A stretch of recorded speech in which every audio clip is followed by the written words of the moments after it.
Hello students, good morning all of you. आज मैं class 5 के लिए हिंदी व्याकरण में चैप्टर 4 की संज्ञा को पढ़ाने जा रही हूँ। तो बच्चों, आज हम लोग इस चैप्टर में संज्ञा के बारे में पढ़ेंगे। संज्ञा की परिभाषा, उसके उदाहरण और संज्ञा के जितने भेद होते हैं उन सब के बारे में विस्तार से पढ़ने जा रहे हैं। तो आप लोग मेरे साथ यहाँ इसे चैप्टर को ध्यान से सुनेंगे, समझेंगे कि इसमें क्या बताया जा रहा है, क्या समझाया जा रहा है। तो हम लोग चैप्टर को शुरू करते हैं। तो सबसे पहले आप देख सकते हो कि यहाँ संज्ञा की परिभाषा दी गई है। तो संज्ञा की परिभाषा है क्या? तो संज्ञा की परिभाषा इस प्रकार है, किसी व्यक्ति, वस्तु, स्थान, जाति या भाव के नाम को संज्ञा कहते हैं। ठीक है, संज्ञा किसे कहते हैं? किसी व्यक्ति, वस्तु, स्थान, जाति या भाव के नाम को संज्ञा कहते हैं। जैसे, तो उदाहरण में आप देख सकते हो कि यहाँ इतने सारे उदाहरण दिए गए हैं। तो सबसे पहले क्या है? सबसे पहले कुछ व्यक्तियों के नामों को दिया गया है। नाम क्या है? मोहन, सोहन, रमा, कृष्ण, राधा आदि। तो ये सारे जो है ये व्यक्तियों के नाम हैं। इसके बाद है मेज, किताब, घर, कालीन, पंखा आदि। ये सारे वस्तुओं के नाम हैं। फिर दिल्ली, लखनऊ, कानपुर, लंदन, बनारस आदि। ये सारे स्थानों के नाम हैं। और अंत में यहाँ है प्रेम, घृणा, मिठास, खटास, सुख आदि। ये सारे भावों के नाम हैं। तो आप देख सकते हो कि यहाँ व्यक्तियों के नाम, वस्तुओं के नाम, स्थानों के नाम और भावों के नाम दिए गए हैं।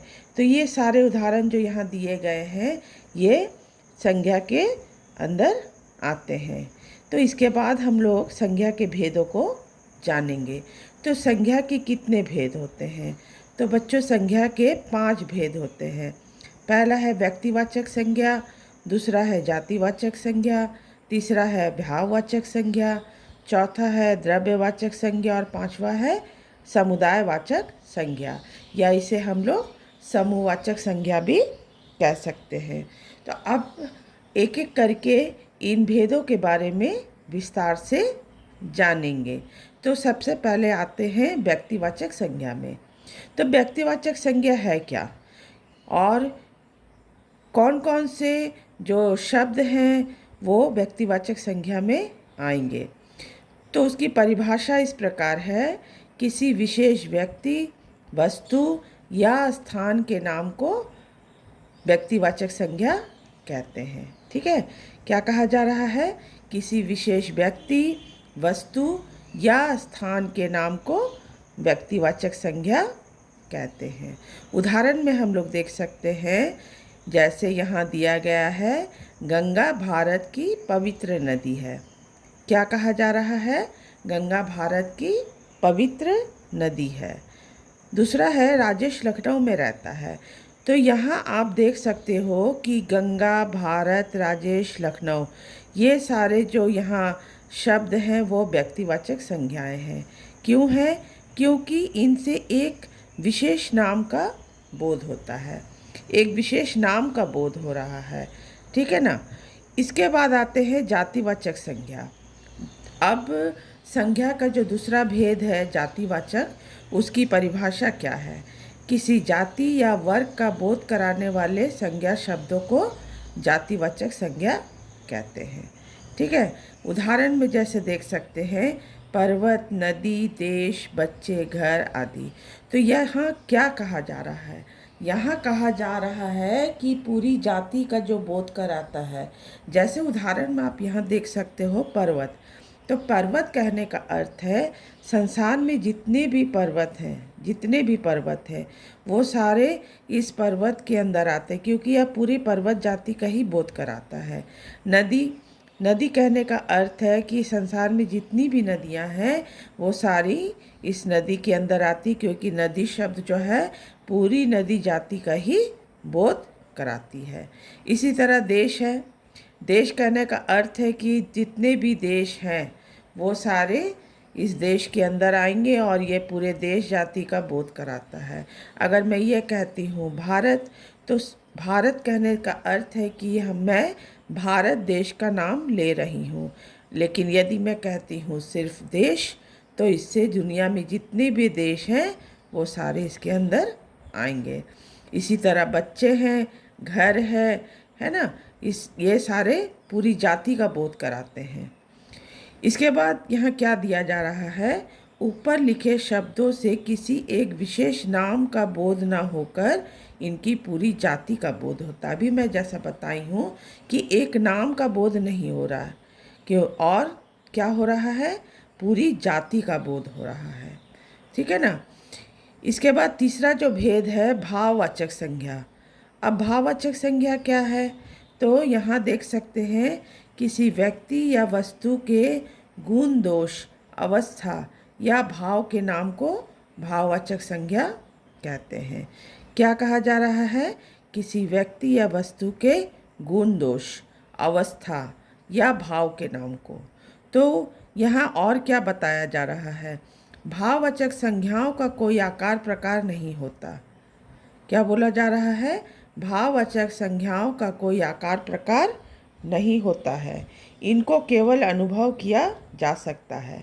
तो कहने का अर्थ है कि भाववाचक संज्ञा जो होते हैं, जो शब्द होंगे, उनका कोई आकार प्रकार नहीं होता बच्चों। इनको केवल हम क्या कर सकते हैं, अनुभव कर सकते हैं, महसूस कर सकते हैं। ठीक है। जैसे आप यहाँ देखोगे पीछे को बहुत सारे उदाहरण दिए गए हैं। इन उदाहरणों को हम एक एक करके जानेंगे कि क्या बताया जा रहा है, इस उदाहरण में क्या समझाया जा रहा है। तो यहाँ सबसे पहले क्या बोला जा रहा है, भाववाचक संज्ञा शब्दों का निर्माण। तो भाववाचक संज्ञा बनाने के लिए शब्दों के बाद कुछ शब्दांश जोड़े जाते हैं। क्या बोला जा रहा है, भाववाचक संज्ञा बनाने के लिए शब्दों के बाद कुछ शब्दांश जोड़े जाते हैं।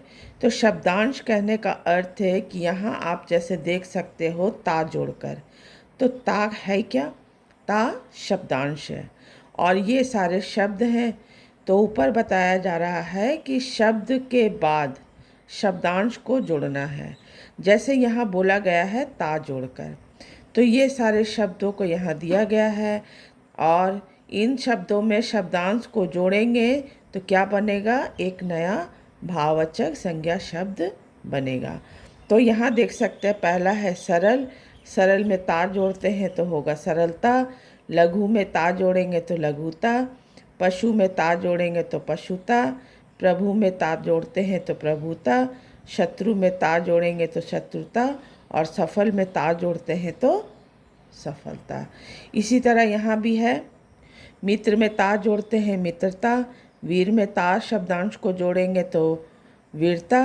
जटिल में ता शब्दांश को जोड़ेंगे जटिलता। मानव में ता जोड़ेंगे तो मानवता।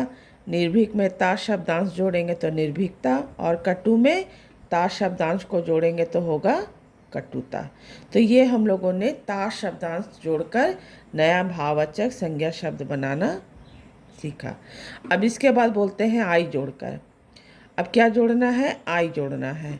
तो अच्छा में यदि आई शब्दांश को जोड़ा जाएगा तो हो जाएगा अच्छाई, ये एक नया भाववाचक संज्ञा शब्द बनेगा। फिर चतुर में आई जोड़ते हैं तो चतुराई। लंबा में आई जोड़ेंगे तो लंबाई।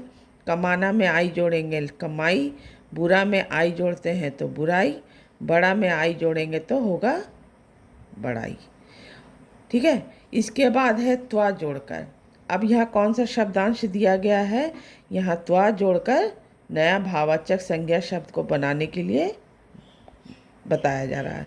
जैसे यहाँ पर पहला शब्द है देव। देव में त्वा शब्दांश को जोड़ेंगे तो होगा देवत्व। प्रभु में त्वा जोड़ेंगे तो होगा प्रभुत्व।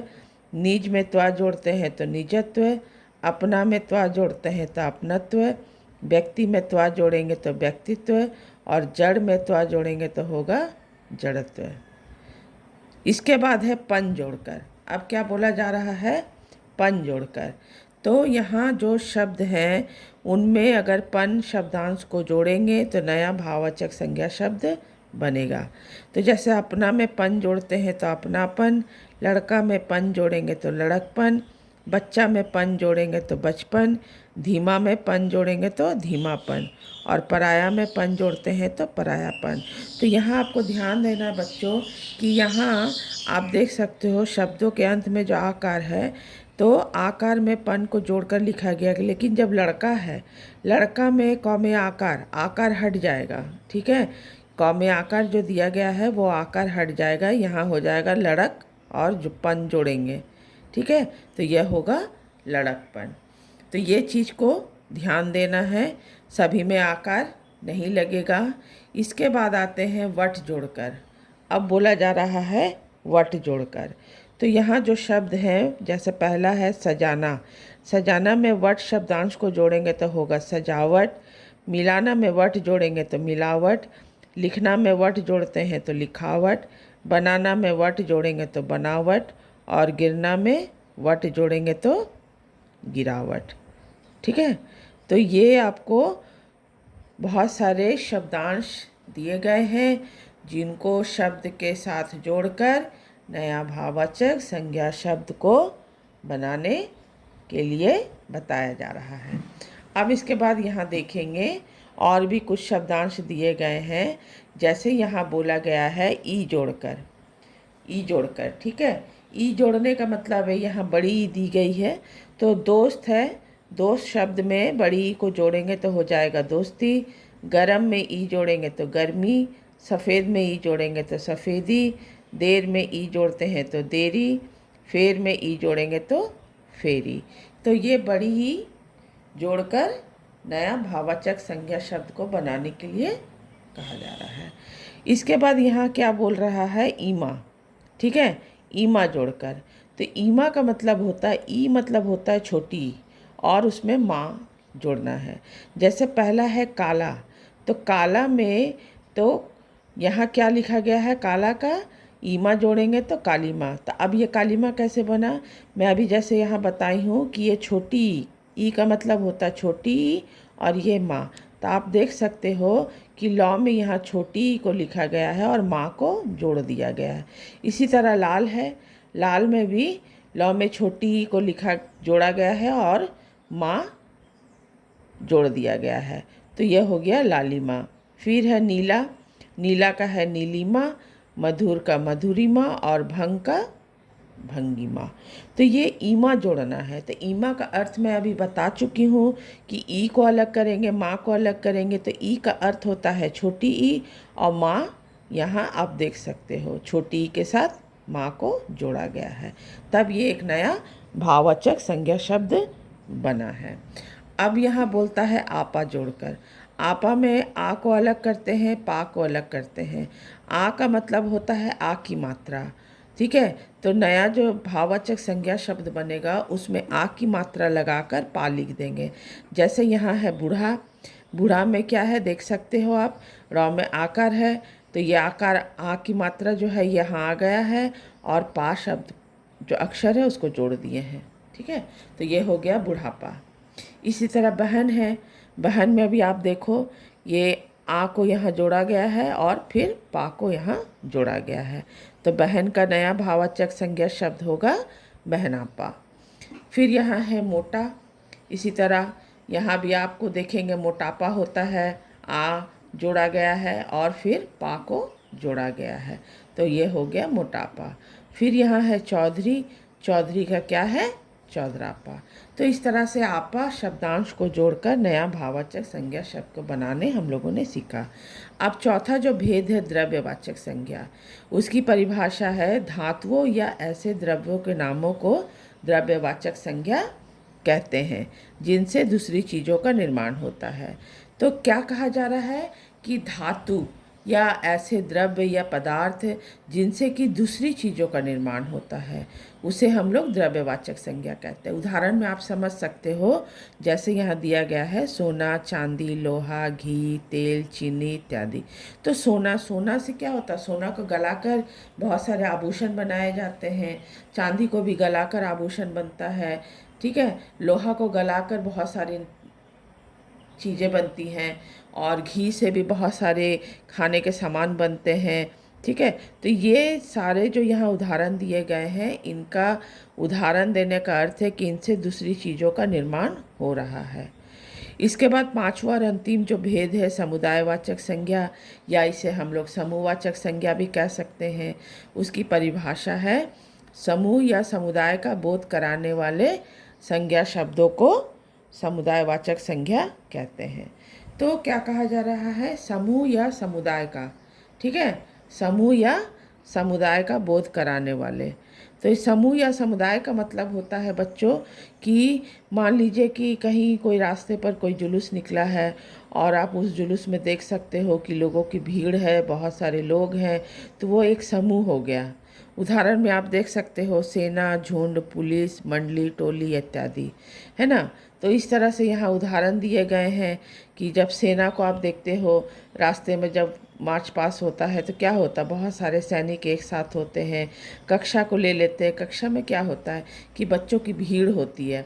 एक अकेला बच्चा जो है कक्षा में नहीं होता है, वहाँ क्या होता है, बच्चों की बहुत सारी भीड़ होती है।